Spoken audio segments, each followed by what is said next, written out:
Municipal 2026, cap sur l'accessibilité. Maxime Basile.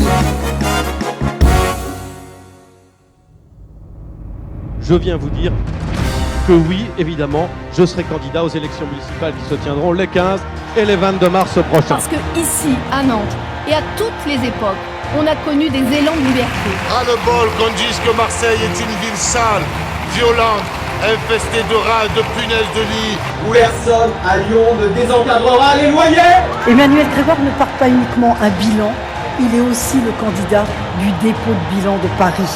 Grégoire, c'est Hidalgo Empire. Portez le message de Nice. Oui les amis, on va faire gagner Nice et on va faire gagner la France. Mesdames, Messieurs, bonjour, d'où que vous écoutiez. Je suis très heureux de vous retrouver autour d'un nouvel épisode pour parler et surtout faire parler d'accessibilité dans cette campagne des municipales, légèrement perturbée par des intempéries qui sévissent un peu partout dans l'Hexagone.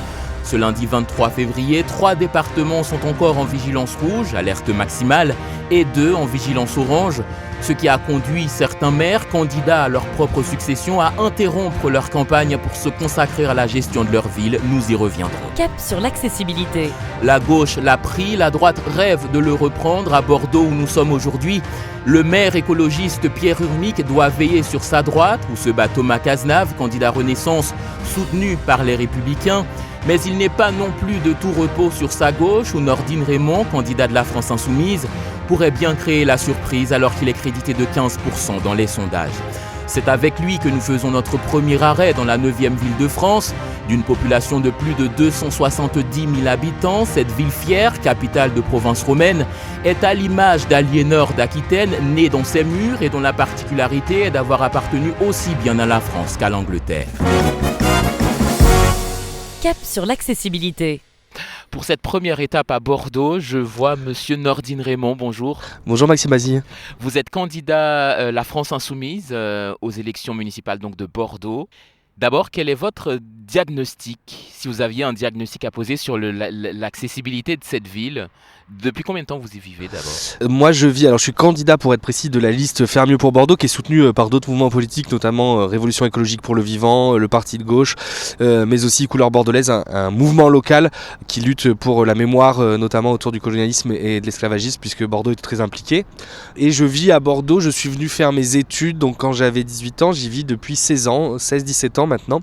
Le regard que j'ai sur l'accessibilité, on en parlait un petit peu avant, c'est un regard de valide déjà. Donc je me rends pas compte à quel point parfois la ville est inadaptée aux personnes en situation de handicap et d'ailleurs aux différents handicaps.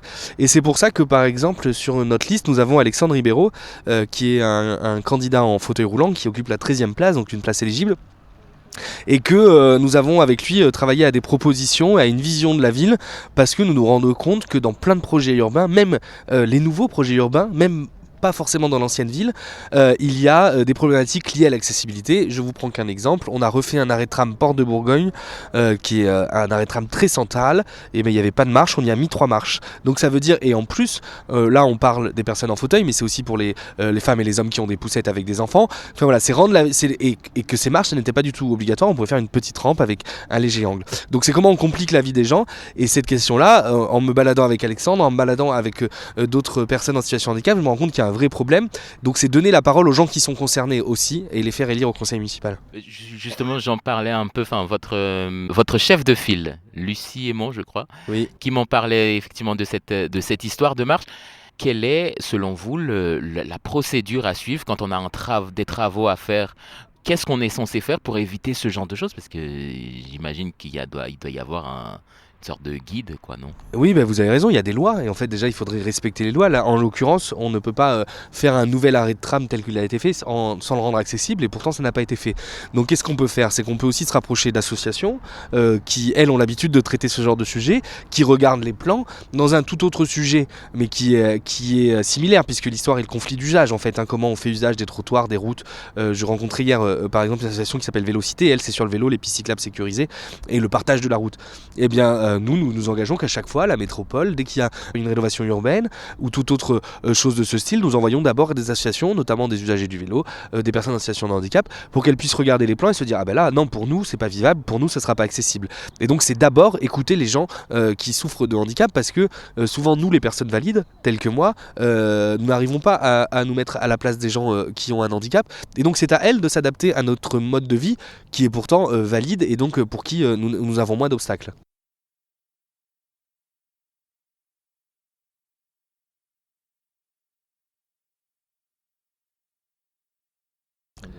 Oui, alors il y a un tas de propositions, mais l'une des premières, c'est déjà d'engager des travaux assez conséquents pour rendre cette ville accessible. Et il y a des choses qui sont faites, je pense particulièrement aux bateaux sur les trottoirs, qui sont dangereuses pour les personnes de situation de handicap, c'est-à-dire, vous savez, ces endroits où la voiture doit passer pour aller au garage, ce n'est pas obligatoire, on peut faire des trottoirs plus bas, qui n'ont pas de bateau, et donc dont le passage est plus simple pour les personnes en situation de handicap. Donc c'est réaménager la ville, et qu'on impose aussi parfois aux commerçantes, aux commerçants de changer leur entrée pour pouvoir donner accès aux personnes en situation de handicap. C'est aussi tout un plan au niveau des transports, parce que vous le savez peut-être, il y a une rampe qui se déclenche dans les bus selon qu'il y ait quelqu'un en situation de handicap, sauf que souvent les trottoirs ne sont pas adaptés. Donc le bus est très penché, la pente est très forte, et de ce fait, la personne en situation de handicap prend des risques. Donc c'est vraiment réenvisager la ville, que cette ville soit accessible à toutes et tous. Et je le dis, que tout le monde puisse y vivre. Je sais que par exemple, pour les personnes non-voyantes ou malvoyantes, il y a un problème autour des poubelles sur les trottoirs. Beaucoup de personnes me racontent que les poubelles sur les trottoirs, c'est vraiment un danger et un obstacle. Parfois, il faut descendre du trottoir et donc aller sur la route, ou parfois on se la prend sans s'en rendre compte. C'est pas compliqué d'être beaucoup plus vigilant à ce que les poubelles soient rentrées, et que s'il n'y a pas de locaux, imposer aux propriétaires d'avoir des locaux pour avoir des poubelles chez eux. Voilà, c'est vraiment une autre vision de la ville, une vision de la ville pour toutes et tous et accessible. Deux questions à vous poser pour finir. La première est que vous serez fort probablement élu, soit maire, soit conseiller municipal. Bon, ça c'est autre chose. C'est à nous de travailler. Mais, voilà. En étant élu, qu'est-ce que vous comptez faire pour que ces sujets-là soient portés à la mairie de Bordeaux et à la métropole aussi? Vous avez raison, il y a deux types de situations. Donc si je suis élu maire, je viens de m'y engager et je vous ai donné un peu notre programme. Il y a beaucoup plus de mesures que celles que je vous ai données. Il ne faut pas hésiter à aller les voir sur mon site internet. Et puis si nous sommes dans l'opposition, il y a aussi des choses à faire. Et parfois, il y a, j'ai envie de dire, des actions à mener pour montrer aux gens, des actions de sensibilisation pour que les gens se rendent compte.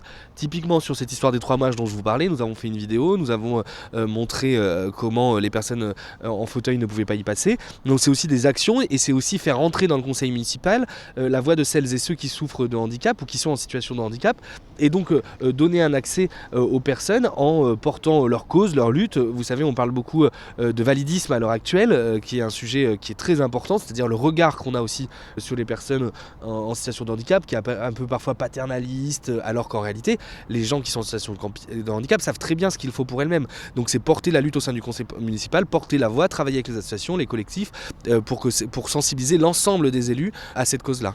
Est-ce que vous pensez avoir suffisamment parlé de ce sujet-là dans votre campagne?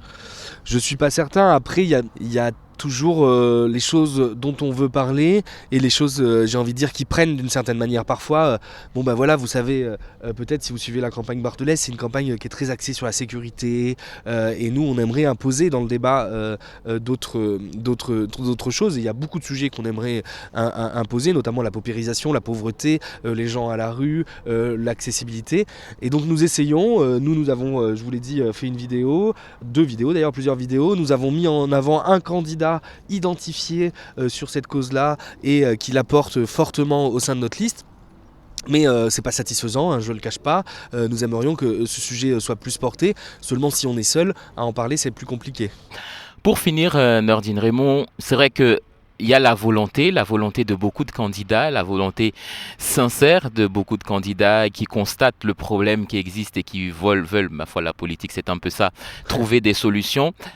Mais quels peuvent être les freins sérieux à la mise en place d'une accessibilité dans Bordeaux? Les freins sérieux, c'est que parfois les travaux doivent prendre un peu plus de temps ou que ça coûte un poil plus cher de rendre la ville accessible. Alors il y a des promoteurs qui s'y opposent.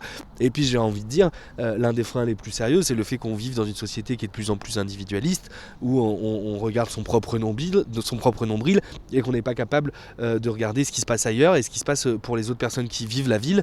Et je crois que c'est ça. Et nous, vous savez, une campagne électorale, c'est pas que avoir des élus, c'est pas que gagner, c'est aussi essayer de faire de la politique au sens noble, c'est-à-dire porter des sujets politiques, essayer de les mettre au centre du débat. Et c'est ce que nous essayons de faire dans cette campagne. Nous essayons de faire entrer dans la campagne des sujets qui nous semblent essentiels et le vivre ensemble, le fait de vivre dans une ville humaniste, le fait de vivre dans une ville qui regarde en face son passé, je vous en ai parlé en début de la lutte mémorielle, mais aussi qui regarde son présent et donc la difficulté qu'ont certaines personnes à vivre dans cette ville. On parle beaucoup là à l'heure actuelle, puisque c'est un podcast spécialisé des personnes en situation de handicap, mais je pense aux mères isolées, je pense aux plus pauvres. Cette ville est inaccessible à beaucoup de gens. Et nous, ce que nous voulons, c'est la rendre accessible, et la rendre accessible, c'est quelque chose de global, c'est une vision de la ville, et donc c'est ce que nous essayons de faire pendant cette campagne. Merci beaucoup, Merci Monsieur Nordine Raymond, candidat soutenu par la France Insoumise à Bordeaux. Merci beaucoup. Merci mesdames et messieurs d'avoir suivi cet épisode. Dans le prochain, nous écouterons le témoignage d'un Bordelais, puis nous donnerons la parole à l'équipe du maire sortant, Pierre Urmic. À la prochaine. Retrouvez ce podcast sur toutes les plateformes et abonnez-vous pour ne rien y manquer.